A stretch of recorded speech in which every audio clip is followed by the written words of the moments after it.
the next player I want to mention is a massive influence on me currently at the moment. So much so that I'm actually doing his online course, and it is improving my playing just exponentially.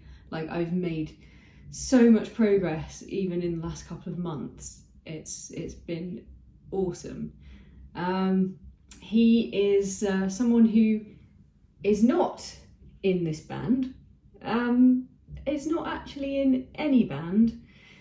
He likes all kinds of guitars. He's spoken before about how much he loves these sort of 80s super strats, like how guitars were basically kind of perfected in the 80s, certainly in the way he felt working in the 80s at the time. He is someone who has been massively influential throughout rock and pop in the sort of 80s, 90s, 2000s. But yes, he's a session player, and he's played on, like, you just wouldn't believe how much stuff he's played on. Like, think of any song that you like and love from the 80s, 90s to up to today, and I bet you any money you will find a credit somewhere along the line relating to Tim Pierce. He is an absolute legend. The man is incredible. He's just one of the best players, I think, that is around, certainly today. The reason why he's not in my top 5 is because he's someone I've only come across quite recently, really through watching YouTube. I think probably first came across him through watching Rick Beato, so I think it was one of those where he had him on, like, for a lengthy interview, and that was like a real revelation to me, that this session musician, this session guitarist, had played on so many tracks just across all kinds of genres. He is just so prolific. There's almost nothing that he hasn't had some kind of part in.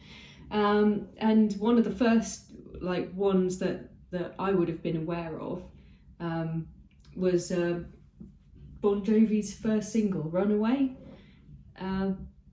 Tim Pierce actually, it's not Richie Sambora playing on that, that's actually Tim Pierce. That was almost kind of before Bon Jovi were even really a band. So yeah, that was really like, wow, I was almost today years old when I found that out. And so then I started watching Tim's channel, because he talks about loads of interesting stuff, guitars, gear, songs that he's worked on, the experience of doing that and what it was like and how he did it and how he came up with these parts and everything. He's just such an incredible composer.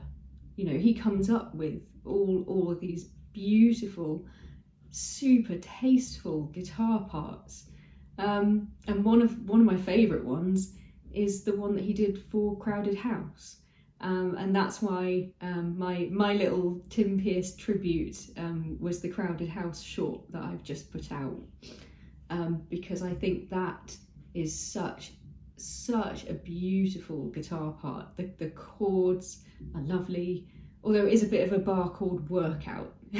I really kind of, I had a few goes before I got a decent take, and I really felt that. Probably didn't help then when I was trying to do the Purple Rain chords, but anyway, I am doing quite a lot of the Tim Pierce course at the moment, and just keep kind of going through it and practicing the rhythm parts, the lead parts, but I think he's great in the way that he sort of describes how important like the small details are, and how it's not just about what to play, it's about kind of how to play it and how to get the feel of things right, which is obviously something he's amazing at, and getting in the pocket, playing in the pocket, which is something I really need to work on, especially with, you know, playing with other people as well, which is clearly very, very important as a session player. So it's just the way he's so absolutely consistent, and he can do things straight off the bat, and I'm trying to get closer to that in terms of when I'm doing things for my channel. I'm trying not to do 11 billion takes and trying to just kind of get it right, because I think one of the things that he said is that if you keep practicing something over and over and over again, you're almost learning your own mistakes. You're almost kind of teaching yourself to do it wrong. So sort of concentrate on getting it right, but don't just keep starting again over and over again and doing the wrong thing over and over again, because you are almost training yourself to do it wrong. And that's kind of really changed the way I practice. So yes, the mystery person that I was talking about the Crowded House short is actually Tim Pierce. But I think equally, you know, Steve Lukather as well, who is another person that I've come across via Rick Beato and via Tim's channel actually. Obviously the guitarist from Toto, which, you know, they weren't a band that I was necessarily ever into.